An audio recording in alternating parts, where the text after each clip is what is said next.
Ang pera kahit gaano karami, hindi mo madadala sa langit. Tandaan niyo po yon.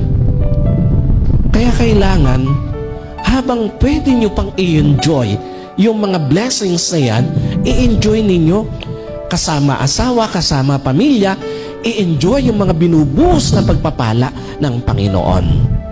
So kung binigyan ka ng Diyos o binibigyan ka ng Diyos ng kalakasan, wala kang sakit, i-enjoy ninyong mag-asawa ang buhay. Mag-travel kayo, mamasyal kayo hanggat gusto nyo, hanggat kaya nyo. Huwag yung kung kailan uugod-ugod na kayo, saka pa kayo magyayayang mag-travel or mag-joyride. Wala nang joy doon.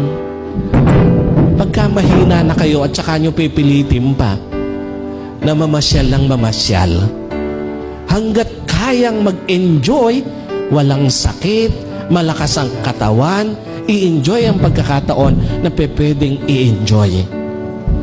Huwag kung kailan again, hindi na makabangon, saka pa kayo magpipilit na i-enjoy ang buhay. No, hindi nyo na may enjoy ang buhay pag nandoon na kayo sa sitwasyon na yon ng buhay.